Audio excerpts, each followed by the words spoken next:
Je vais essayer de rendre ça, ça sera assez dense, mais essayer que ça soit suffisamment clair. Et donc j'avais commencé par, en donnant ce titre, l'architecture restera toujours à l'échelle de nos sens. Et à cette première sentence, j'aimerais bien en ajouter une seconde, c'est que je considère que l'architecture c'est comme la musique. Dans le sens que, quand bien même on possédait encore tous les instruments de musique, toutes les partitions, tous les CD, mais s'il n'y a plus personne sur Terre qui vivait, il n'y aurait plus de musique. Parce qu'il n'y aura plus personne ni pour la jouer, ni pour l'écouter. Et je pense que l'architecture, c'est la même chose. Elle n'existe que quand quelqu'un traverse les espaces, observe une façade, déambule dans les rues, et si plus personne ne vivrait sur Terre, même si tous les bâtiments continuaient à être là, il n'y aurait plus d'architecture. Et ce qui veut dire que c'est un des grands avantages, grands principes, j'allais dire, de l'attitude, surtout des ambiances, l'étude des ambiances, c'est d'avoir remis l'homme au centre de l'expérience de l'architecture. L'expérience de l'architecture, comme dit Bruno Kaysen, donc ça veut dire que c'est l'homme en tant qu'acteur et spectateur qui est au centre vraiment de toute la problématique. Et ça, c'est peut-être beaucoup moins important peut-être pour les designers, mais pour les architectes, ça me semble quand même important parce qu'on l'oublie souvent, et même moi je le dis parfois, ce sont les architectes, ils n'ont rien à foutre des hommes ou de la vie, ils veulent faire des beaux objets, des trucs qui en jettent sur le papier, etc. C'est malheureusement une tendance qui existe et par laquelle il faut quand même prendre position et faire attention à une nouvelle attitude. Alors, je disais que l'architecture restera à l'échelle des sens, mais je devrais aussi dire, elle fut, elle est et elle restera à l'échelle des sens. Et c'est très important parce que c'est ce qui permet aussi de passer à travers le temps et surtout toute l'histoire. Ça veut dire aussi c'est que toute une série de bâtiments du passé peuvent encore nous concerner. Il y a des solutions qui sont vieilles de 2000 ans et qui peuvent encore nous être utiles dans un aménagement urbain parce qu'il y a toujours le même homme à la base. Et c'est justement parce que nous avons les mêmes yeux, les mêmes oreilles, le même nez qui a 5000 ans, mais n'a pas changé, qu'on peut revivre toute une série d'expériences, par exemple des expériences colorées décrites par Goethe, on peut les revivre.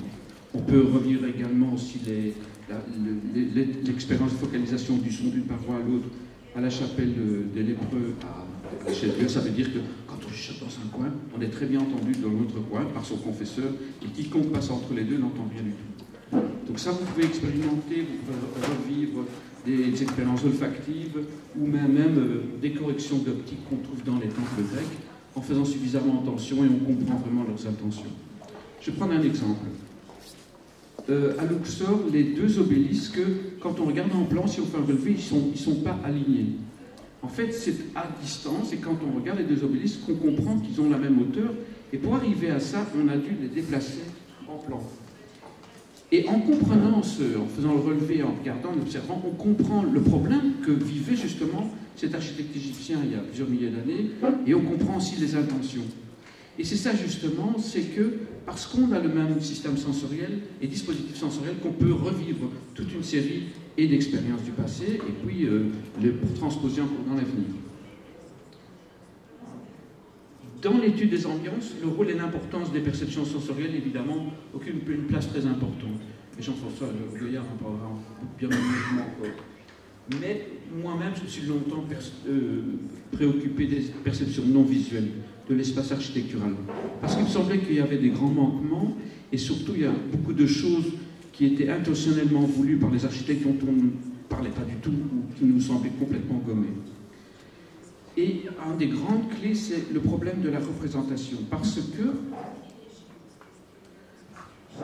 Parce qu'on a l'habitude de regarder des revues, de voir des vidéos, il y a des cartes postales, des livres, etc. Et c'est comme ça qu'on l'enseigne. Mais de n'utiliser que les moyens visuels l'ampute de toute une série de composants. Prenons un espace urbain, par exemple ici.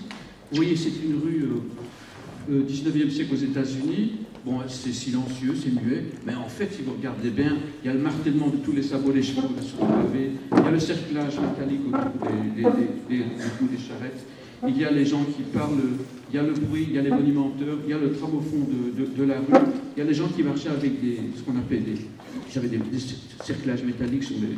Donc en fait, c'est une scène très bruyante et qui, en photo, apparaît tout à fait silencieuse, mais muette.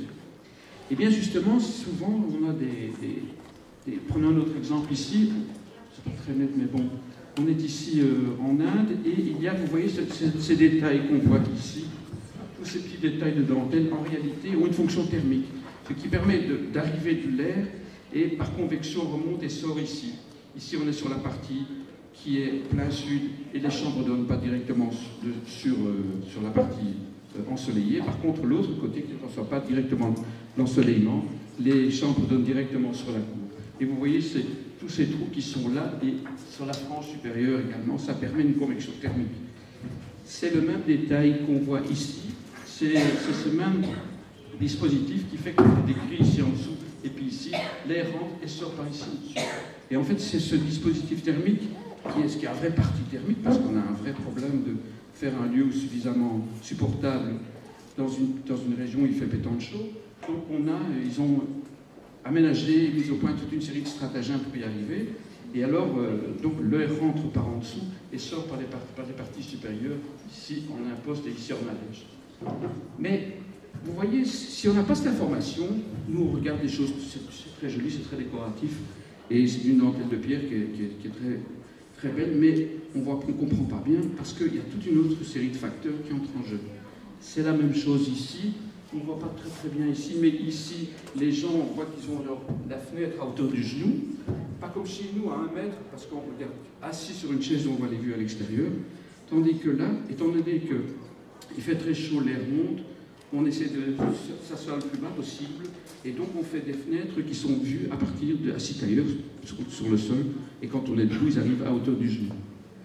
Et puis même, prenons un cas à Nice, hein, vous voyez, on a un poste ici, ce sont ces grilles-là, en réalité, c'est plus que décoratif, parce que c'est un appel d'air. Alors l'air rentre dans le couloir, il monte dans la cage d'escalier et ressort par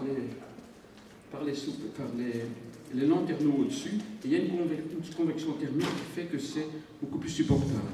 Et donc, vous voyez, ce sont des facteurs qui sont ici thermiques et qui ont un rôle quand même assez important. Moi-même, j'étais, pour vous dire comment on est un petit peu floué par la représentation visuelle de l'architecture et de l'expérience de l'architecture, comme dit Bruno Kesal, c'est que j'étais à Chandigarh, la capitale que le Corbusier a fait dans le Pendjab. Pourtant, je connaissais bien, en plan, mais surtout en photo et tout ça. J'avais jamais imaginé, il y a 90%, 90% d'humidité là. C'est l'étuve totale, sans arrêt. Tout est poisseux comme ça, mais j'avais jamais imaginé, ça ne se voit pas du tout en image. Et prenons un autre exemple, ici, je crois qu'il n'y a pas un architecte sur 100 qui se pose la question cependant, qui a habité à côté d'une cascade, est-ce que ça n'est pas un endroit acoustiquement très présent, peut-être voire embêtant. Donc vous voyez, on est déformé par les moyens de représentation qu'on a choisis, et d'autre part, ces moyens gomment toute une série d'informations qui sont pourtant très importantes dans le vécu, mais qui, par nos moyens, sont enlevées. Je vais ressortir un peu donc je reviens au problème de représentation qui est quand même assez fondamental. Ce que les ambiances ont montré, c'est que utiliser seulement le moyen visuel engendre deux problèmes qui sont quand même très importants.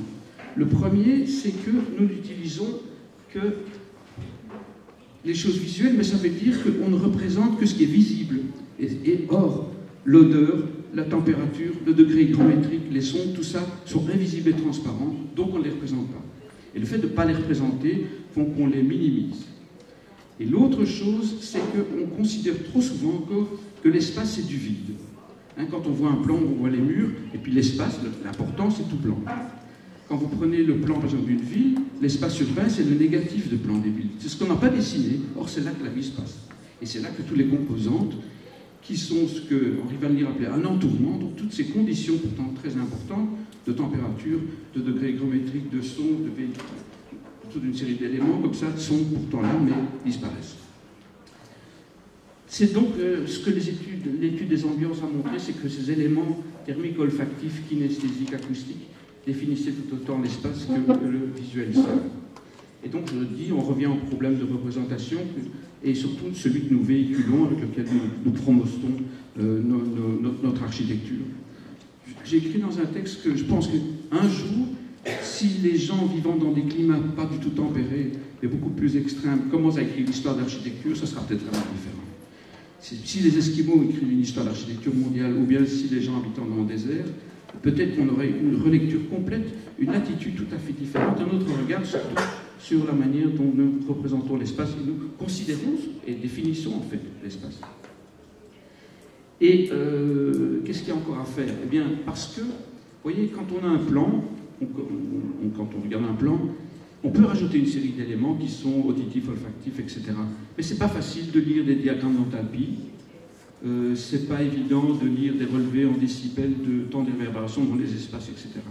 C'est pour ça que je trouve qu'un des grands travaux à faire, c'est de trouver des légendes, et mettre au point des légendes suffisamment claires qui seront inscrites sur les plans et qui vont donner toutes les indications, tous les désirs, surtout des facteurs d'ambiance. Et le deuxième, c'est de faire des cahiers de charges quantitatifs, ce qui est vraiment difficile. Nos cahiers de charges sont habituellement quantitatifs, mais des cahiers de charges qualitatifs. Donc, comment caractériser une certaine qualité de lumière, une certaine velouté de son, comment donner une certaine signature olfactive et tout ça. On pourrait mettre ça dans les plans et montrer toutes les intentions qu'on a et augmenter la conscience des facteurs d'ambiance dans lesquels nous baignons. Donc je reviens à ce problème de représentation. Vous voyez ici, c'est parce que les images qu'on a, hein, on n'a pas beaucoup d'images. On a des sculptures qui ont 28 000 ans, des gravures, des dessins qui ont 20 000 ans, mais des images de vie urbaine. On a des gravures, on a des peintures, mais vous voyez, celles-ci sont vraiment silencieuses et muettes. Et regardez, il y avait quand même énormément de monde. Ici aussi, les facteurs olfactifs comme ça, éoliens, tout ça disparaît complètement dans les images. Une toute petite parenthèse ici, c'est la Banque d'Angleterre que Johnson a fait. Et c'est un bâtiment qui m'a toujours fasciné, parce que c'est un bâtiment qui n'a pas qu'une seule fenêtre. C'est 1,5 hectare en plan, il y a une entrée, et le reste c'est un immense coffre-fort. Mais quand vous marchez dans la rue, parce qu'il existe toujours un bâtiment, vous ne le voyez pas du tout, on n'imagine pas que c'est pas une fenêtre. Or c'est vachement bien fait, parce que vous avez des colonnes comme ça qui donnent une scénographie, vous voyez, dans l'enfilade des rues, et on ne voit pas du tout que ce bâtiment est entièrement aveugle. Et pour essayer de retrouver des indications sur comment c'était les villes du passé, j'ai créé une banque de données qui est celle-ci, lavilledessence.net. Et quand vous cliquez sur cette adresse-là, vous arrivez sur cette image, et là se trouve odeur, son, lumière, toucher. Et ce sont essentiellement des récits de voyageurs qui décrivent le son des villes, la lumière des villes, l'odeur des villes, le toucher des villes européennes, depuis le XVIIe jusqu'à aujourd'hui. L'auteur, là, il y a des textes un peu plus de synthèse que j'ai écrits. Le propos, ça c'est le propos du site. Et alors quand vous cliquez sur son des villes, par exemple, vous arrivez à cette page-ci. Si vous cliquez sur 19e, alors défilent tous les textes. Et si vous voulez, en bas, vous voyez, il y a marqué les siècles, et puis c'est pas très clair, mais il est marqué télécharger. Et là, vous pouvez avoir directement toutes les pages ou les 55 citations, par exemple, inhérentes au 19e siècle, vous pouvez directement les avoir et les faire imprimer. Et alors, donc voilà, brièvement, et en courant, j'ai un peu montré ce que je trouve comme fondamentaux dans l'étude des ambiances. Et je voudrais terminer pour ça par une situation olfactive, parce qu'il y en a très peu, et quand on en trouve une, on est vraiment content. Et celle-ci est donnée par un écrivain. Donc, ce que je cherchais, c'était un bâtiment où il y a vraiment une intention olfactive inscrite dans les murs. Et il y en a en Iran, il y a quelques palais comme ça, et j'ai trouvé la description faite par un occidental qui est E.H. Lawrence, le fameux Laurence d'Arabie, et il écrit dans son bouquin, au tout début de son livre, Les 7 piliers de la sagesse, il écrit « Les Arabes ont un sens aigu de cette pureté qui naît de la raréfaction. Je m'en avisais pour la première fois, voici des années, un jour où nous avions chevauché très loin par les plaines mouvantes du nord de la Syrie, jusqu'à une ruine de l'époque romaine. C'était, dirent mes compagnons, les restes d'un palais bâti dans le désert pour une reine par son époux, seigneur de la région limitrophe. Ils ajoutèrent que l'argile de cette construction avait été, pour plus de richesse, non pas pétrie avec de l'eau, mais avec de précieuses essences de fleurs. Reniflant l'air comme des chiens, mes guides me conduisaient de salle croulante en salle croulante, disant « Voici le jasmin, voici la violette, voici la rose. » Voilà, je vous remercie de votre attention.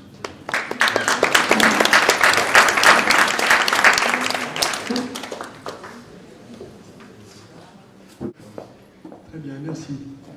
Alors, je vais aussi essayer pendant un quart d'heure de vous donner un aperçu de ce qu'a pu être, de ce qu'est la recherche sur les ambiances, puisque j'ai été pendant plus de 20 ans fondateur et directeur du laboratoire des ambiances architecturales et urbaines à l'école d'architecture de Grenoble. Alors, voilà, cette image, on va nous guider très vite, et on va voir ce qu'il en reste. Je pense que j'avais envie de parler aujourd'hui de l'ambiance à travers une esthétique de l'imperceptible. Donc je continue dans la lignée de ce que vient de donner Marc Crunel. Je crois qu'on entre dans une ambiance où on en sort, où il disparaît. La définir, c'est vraiment autre chose. C'est difficile. Alors, les thésards, plein de gens s'acharnent à définir l'ambiance. Je crois profondément c'est un indéfinissable. Et je vais dire pourquoi. Et au fond, ce n'est pas un gros problème. La plus belle définition, peut-être, c'est du dictionnaire basique. Atmosphère caractérisée par des éléments matériels et des éléments psychologiques. Alors, bon, voilà, tout est là. Alors, c'est super, c'est clair, c'est fini. Le seul problème que se pose le chercheur, ce qu'il veut définir, c'est le « est ». C'est comment les deux éléments sont conjoints, la partie matérielle, la partie humaine, on va dire, pour aller bref. Quand même, on peut donner quelques composantes. Une ambiance, c'est toujours un donné physique ou chimique, si c'est des odeurs. C'est bien sûr une situation spatiale, car nous sortons du laboratoire, c'est des ambiances situées.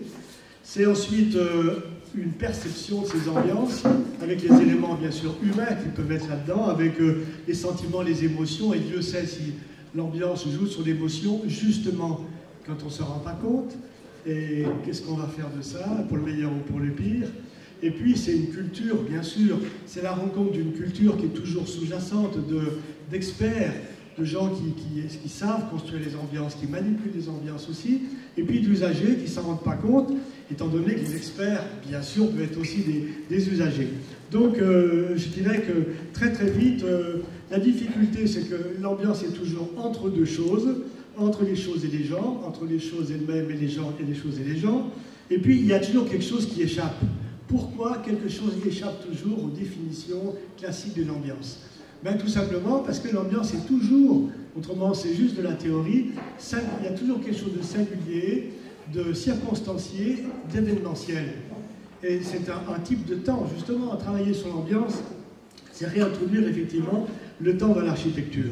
Donc il faut juste changer de point de vue si on veut avancer un petit peu, prendre soit le point de vue alors de ce qui remonte à l'attention, trouver les explications, les fondements des savoirs, quel est le rapport entre décibels et un luxe, il y en a pas, enfin, tout ce que la science nous donne et qui est épars, qui est transmis comme des éléments séparés de savoir, ce qui est un gros problème pour l'architecte, le designer, le paysagiste et les gens qui conservent l'espace.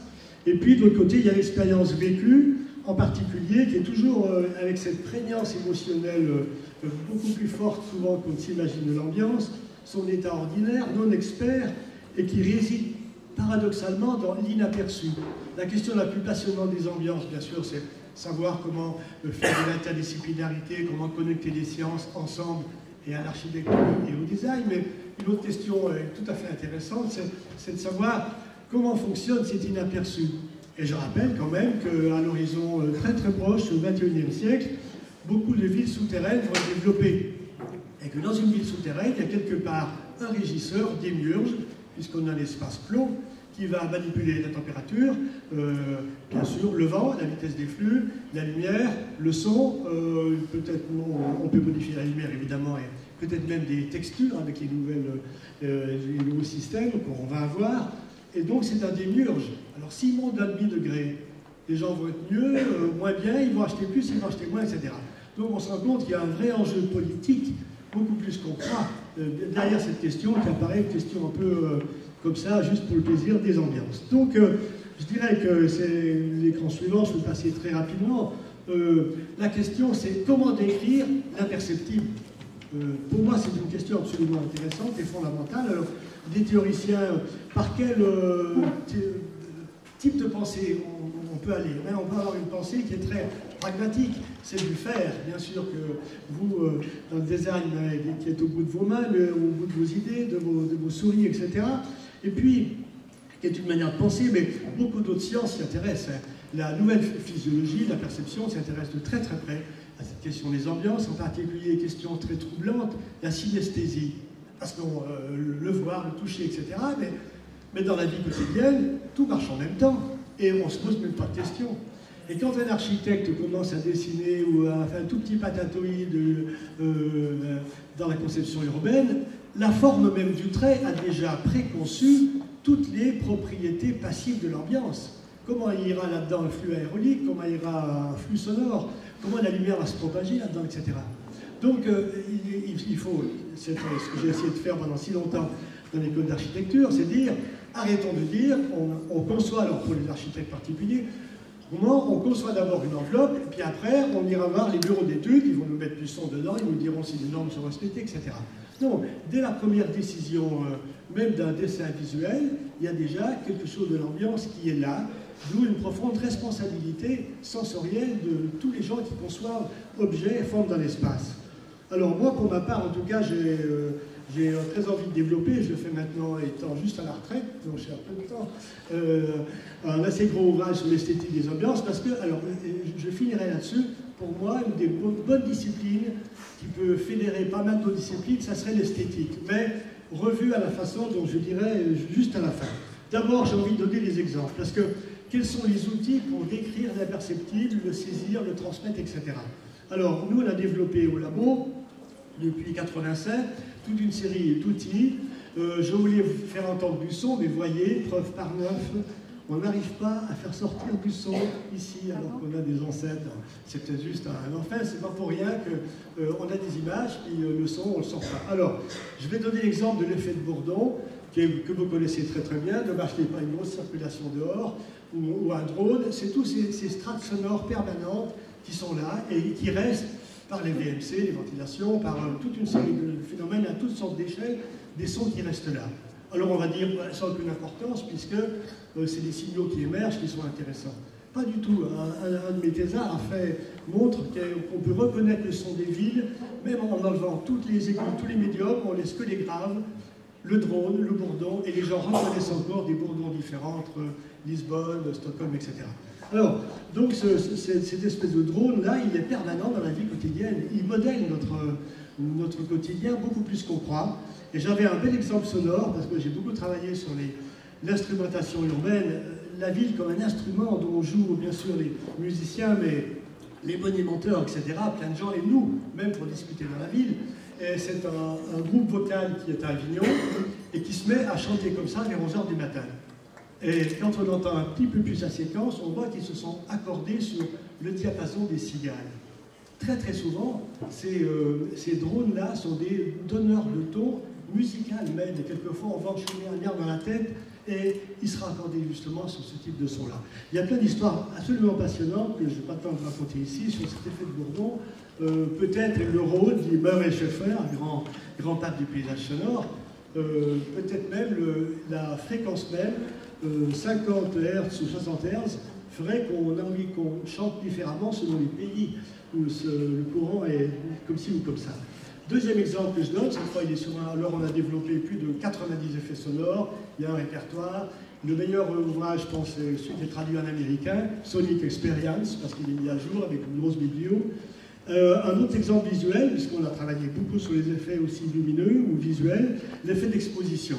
Alors, du point de vue physique, c'est un principe de contraste, c'est sur l'Arche de la Défense, c'est l'escalier tout blanc, il y a très très souvent des gens qui sont là, qui sont exposés, petites silhouettes noires, qui se détachent très très clairement du fond. Du point de vue de la perception, c'est la dynamique temporelle de la lumière, d'ailleurs, puis je vais très vite, mais on peut définir tout ça hein, en termes de temps d'exposition, mémoire visuelle, etc. Et puis, c'est mettre en vue, c'est rendre observable quelque chose ou quelqu'un de cette situation avec des interactions de ceux qui se mettent en vue pour d'autres.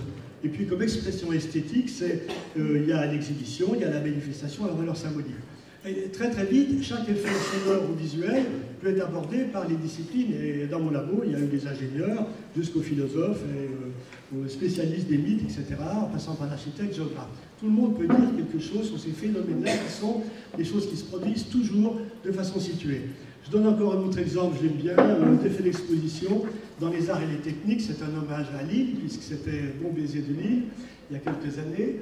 Et un très bel très belle situation d'esthétique, d'action artistique, à ce moment-là, où on focalise le regard public par les techniques de cadrage d'éclairage, où on a une situation d'emboîtement, puisque sur ce panneau-là publicitaire, à cette place-là, est prise la photo de cette indienne qui est par terre, avec des passants, et on est dans la citation du site lui-même.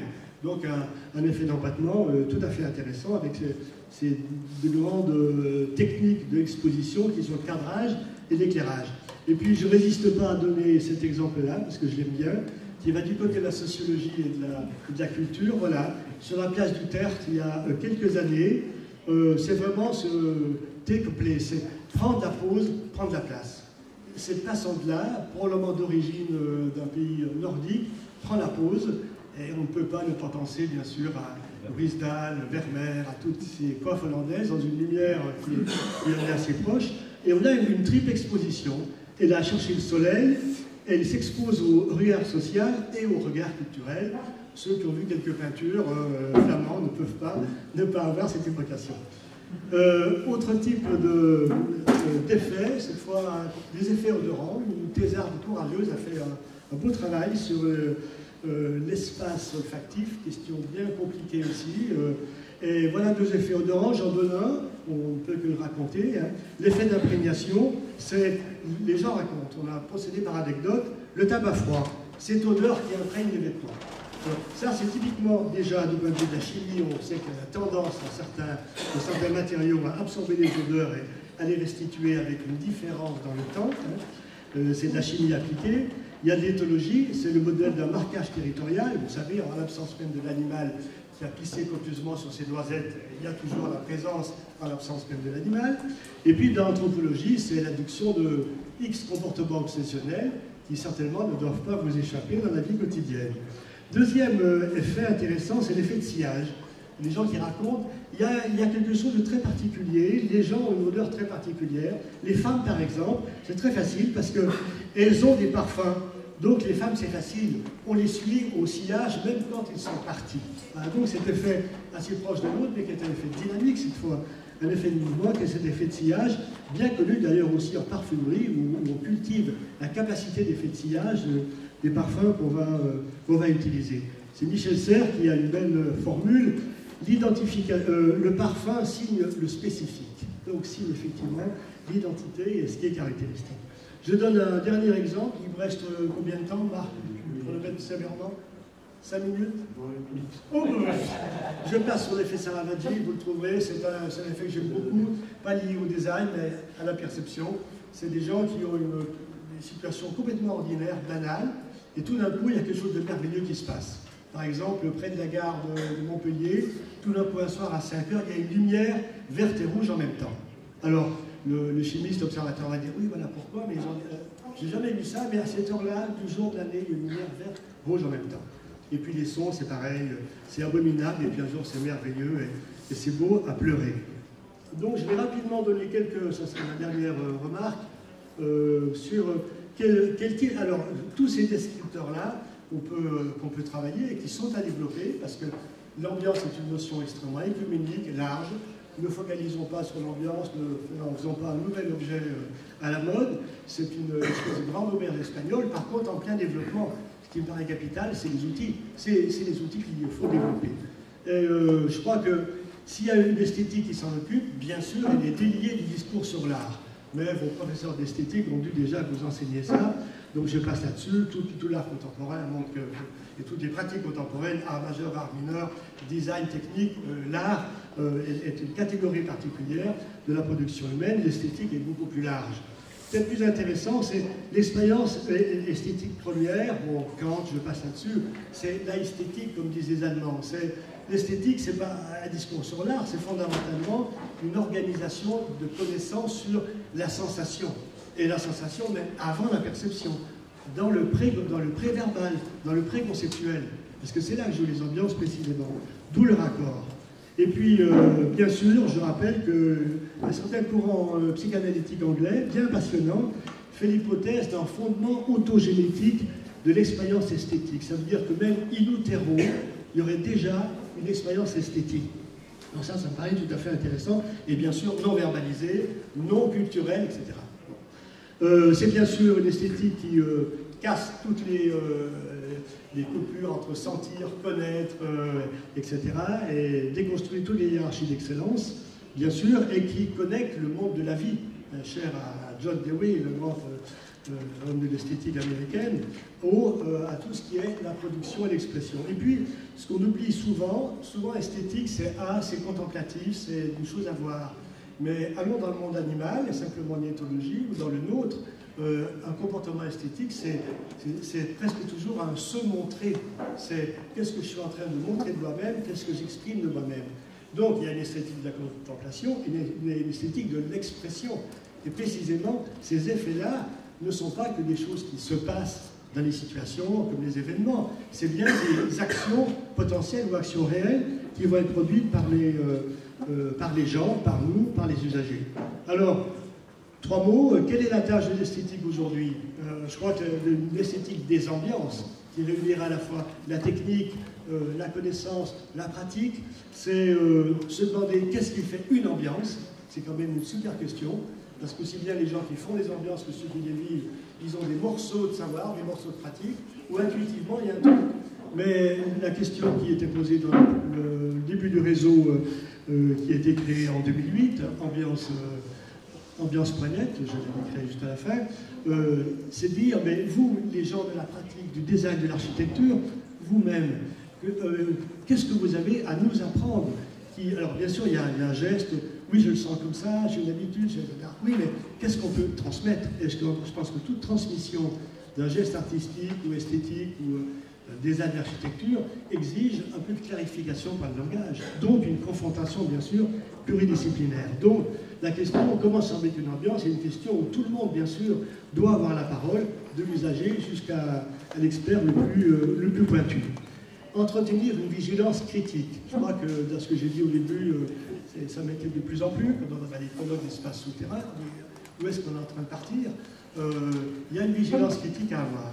Et de ce point de vue-là, j'ai fini, et de ce point de vue-là, l'acte même de la conception, l'acte de l'expression même, est quelque chose qui peut avoir une valeur politique et une valeur polémique. Je pense à la belle performance, enfin, le beau design, mais plus que ça, d'Elisabeth Diller, la Highline à New York, qui est vraiment quelque chose à la fois de provocateur, qui transforme et qui en même temps est un provocateur sensoriel. Et puis, on a vu aussi des choses aujourd'hui très provocatrices de ce point de vue-là.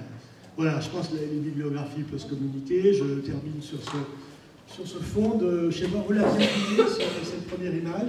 J'ai fait du subliminal, j'ai un petit peu derrière. C'est juste en face du marché aux fleurs à Amsterdam.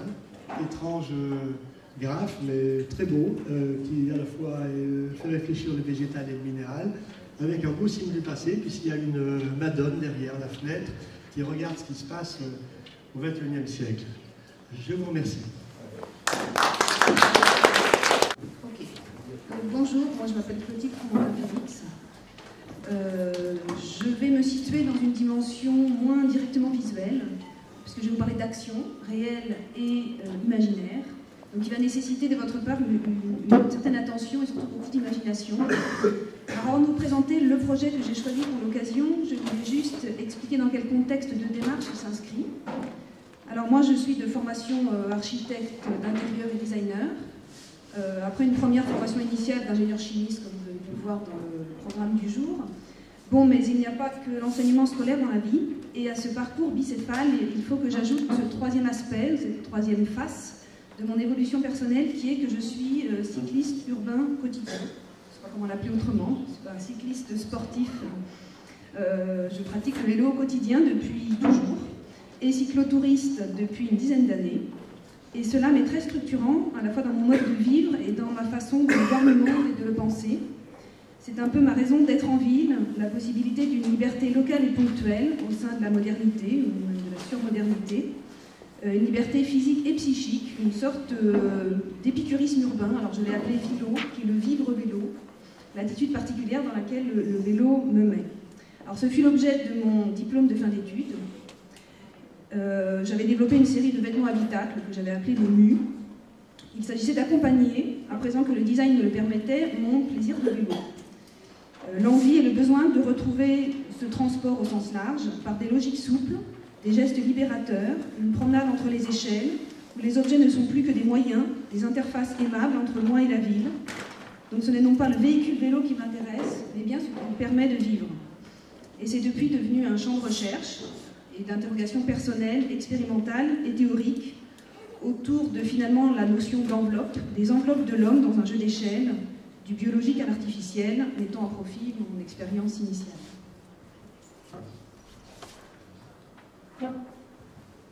Alors le projet expérimental que j'ai choisi de présenter maintenant s'inscrit bien sûr dans ces questions et en matérialise certains aspects. Il s'agit d'un projet au long cours, et donc en cours, encore, initié il y a 1 an et demi environ par la rencontre avec XTNT, qui est une équipe de théâtre atypique, des gens du théâtre. Dans une tendance très actuelle, ils s'intéressent davantage à ce qui se passe hors des théâtres et au quotidien, et ils se sont peu à peu orientés vers des interventions artistiques dans l'espace public, souvent participatives. Par des actions théâtrales, in situ et in vivo, ils ambitionnent de travailler sur la perception de la ville, la pratique de la ville, pour démonter certaines logiques en place, des rigidités, des a priori qui se sont installés peu à peu.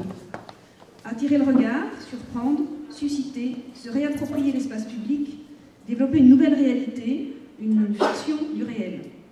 Nous nous sommes retrouvés sur cette posture très brandienne, que citait tout à l'heure Philippe Louguet, ou manzinienne, eux par le moyen des actions et moi par le moyen du design d'enveloppe. Alors le projet s'appelle Stress Free. Le nom déjà est un clin d'œil, parce que la ville est réputée pour être un facteur de stress. De nombreuses solutions anti-stress douces fleurissent pour s'en extraire, pour s'en purifier.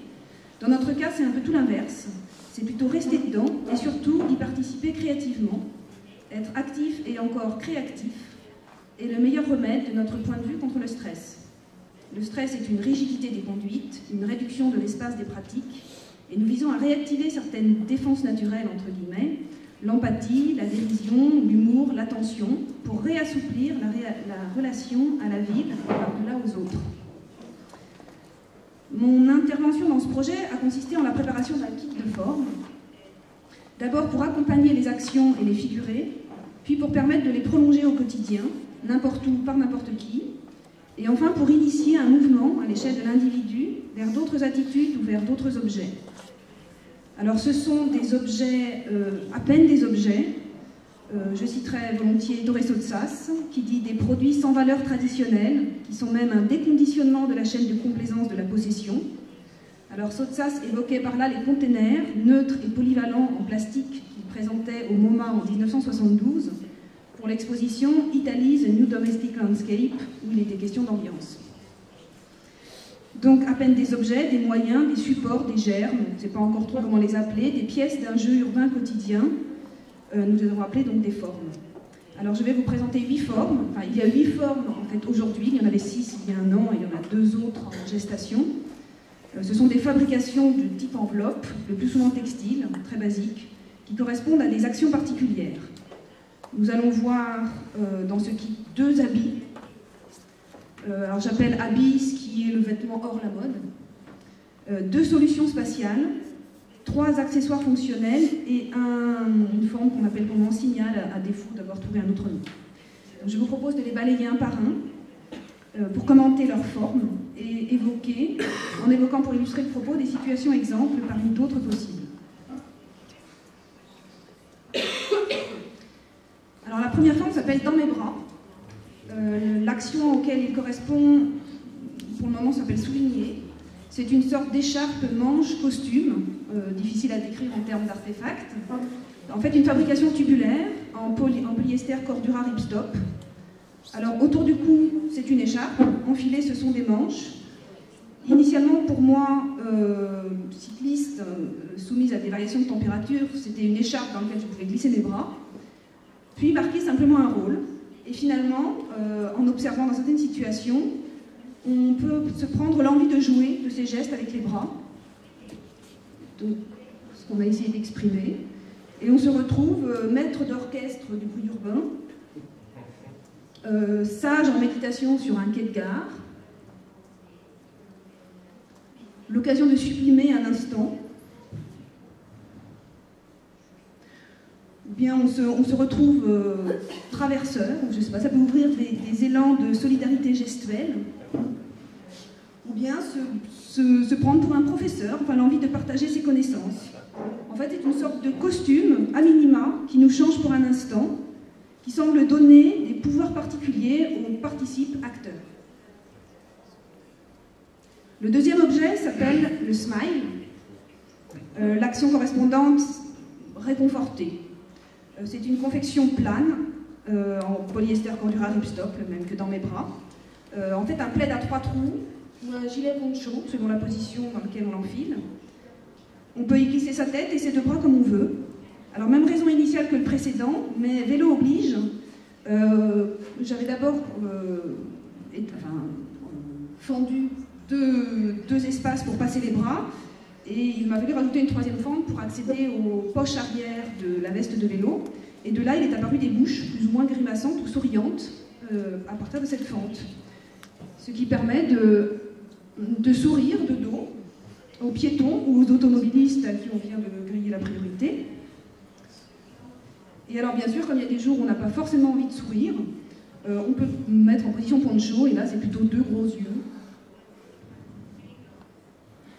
Alors, la première forme que vous avez vue dans mes bras a servi de figure pour une action participative qui a eu lieu place de l'Étoile en décembre dernier, qui était l'idée de faire traverser les piétons à cet endroit le plus difficile à Paris à traverser.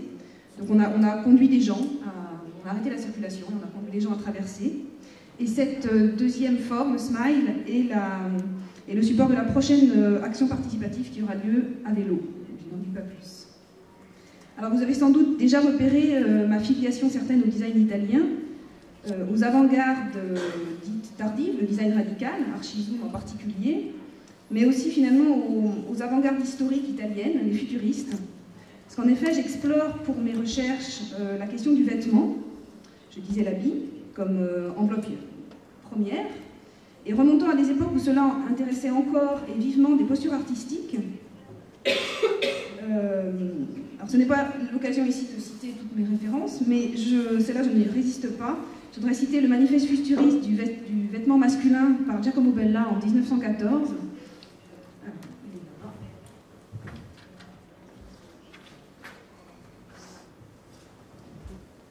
Qui évoquait le vêtement comme participant du paysage, de l'ambiance de la ville, une symphonie fort complexe de couleurs, de formes, de tactilité, de présence corporelle que produisent les foules aux vêtements de couleurs colorées. Donc c'est comme si ces 2 premiers accessoires à l'échelle du vêtement étaient un peu pour moi tels des modifiants, parce que Giacomo Bella conseillait une modification des vêtements par l'ajout de pièces en textile coloré. La troisième forme s'appelle ciel.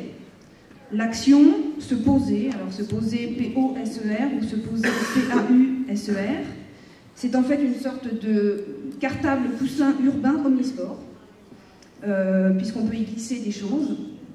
Alors c'est une construction en textile technique comme les précédents, en X-Pack laminate avec un dessus nylon hipstop, une garniture en ouate de fil polyester et des sangles en polypropylène.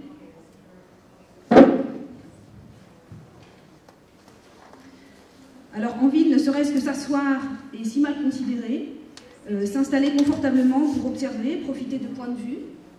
Ah pardon, là c'était en version cartable pour aller au travail, sacoche.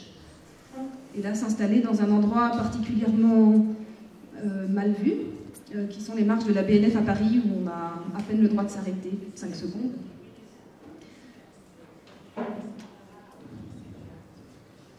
Donc participer dans l'espace des flux actuels, participer du mouvement général, mais soudain s'arrêter et s'installer dans l'arrêt. Que ce n'est plus tant aujourd'hui peut-être le mouvement, la liberté, que la pause, la possibilité d'une pause. De là, la possibilité de dormir, à tout moment, s'arrêter et pourquoi pas dormir. Ce qui peut amener à des actions communicatives. Voire profiter de certains mouvements dans l'espace de la ville pour être bercé, des instants de repos. Ou alors, pourquoi pas, des solutions de défoulement, puisque ça peut servir de cartable, poste-boulot ou pré-métro. Et puis encore une version du Horseball en coussin libre avec les Vélib parisiens. La forme suivante s'appelle O. L'action est trinquée. C'est un contenant souple, transparent, pliable en PVC soudé haute fréquence que l'on peut glisser dans la poche. Alors évidemment, ça peut permettre de s'arrêter boire à la fontaine, en tant que piéton, en tant que cycliste, voire de s'y retrouver, ou organisant, tiens là, ces apéros en compagnie exotique de ces cariatides de fonte. On a toujours besoin d'un contenant sur soi, en ces temps de nomadisme relationnel, ou pourquoi pas de dégainer une poche quand soudain une inconnue vous offre une fleur, ou bien pour sauver un poisson rouge du dessèchement dans une flaque d'eau, etc. L'objet suivant s'appelle Tiens.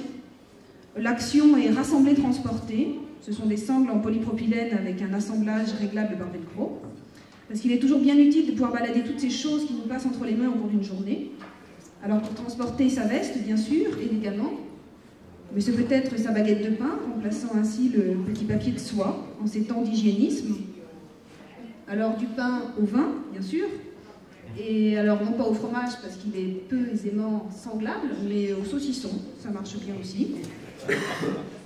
Mais c'est peut-être aussi une solution idéale pour aller ramasser du petit bois pour son poêle sur les grands boulevards arborés et se rendre compte de l'importance des arbres en ville. Alors évidemment, cette expédition au bois peut nous emmener loin de chez soi, loin pour les petites pattes de notre petit chien de petit appartement. Et donc ça peut devenir une solution pour balader ou pour ramener son chien. Alors tout cela est bien, mais un tout autre usage stress-free a été identifié, soulignant l'utilité du mobilier urbain pour stabiliser un vertige post-apératoire sur bord de fontaine Wallace. Alors ces trois dernières formes que l'on a vues offrent en quelque sorte une certaine domesticité en contexte urbain.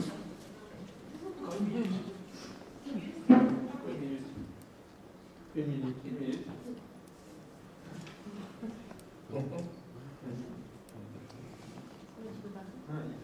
Je peux parler pendant la minute? Oui.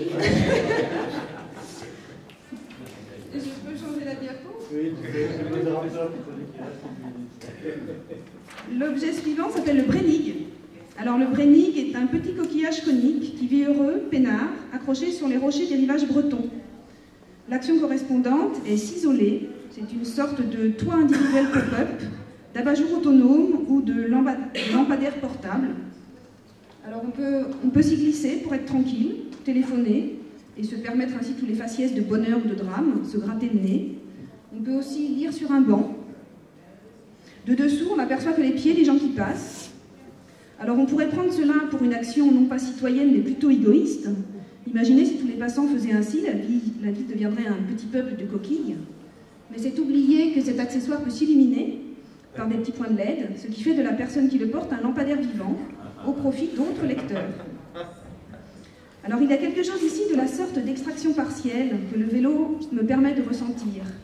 Une sorte de fausse solitude, une solitude artificielle mais bienfaisante, que je pourrais rapprocher de ce que dit Baudelaire, de la possibilité de coexistence de mondes parallèles, du solitaire dans la foule. Marc Auger l'évoque aussi dans ses non-lieux. Marc Auger qui était d'ailleurs un cycliste urbain, comme une forme très moderne de solitude. Et nous arrivons à la forme suivante, qui s'appelle Ici. L'action correspondante, pour le moment, s'appelle Vous êtes ici, vous êtes chez vous. À défaut de trouver mieux. C'est un nano pop-up en fibre de verre tressé, gainé de polyamide structuré. Alors, espace vital, dans la foule.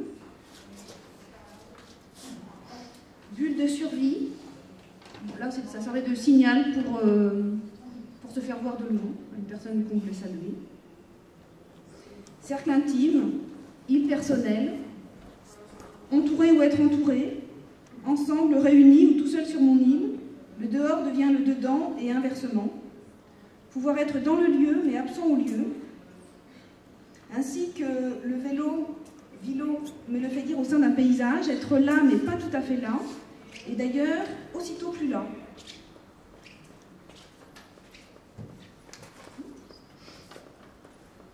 Le ici est une solution, je dirais, hors espace, dans l'équivalent des non-lieux, Une solution de suspension de l'espace et du temps. C'est vrai que ce cercle rappelle peut-être les zones de transmutation dans les films de science-fiction, à la façon d'une immense parenthèse, dirait Marc Roger, de façon plus poétique. Donc non à découpage. Et ceci permet alors de statuer le paysage comme un spectacle. On pense alors ici encore irrémédiablement aux Italiens et à Archizoom, le récit comme un gazebo, réduit à la Deauville, à sa seule trace fugace au sol.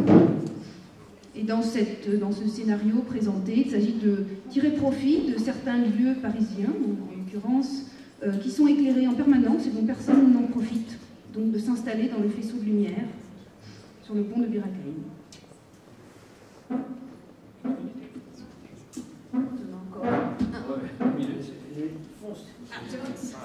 Le dernier s'appelle Le Lapin. L'action est signalée.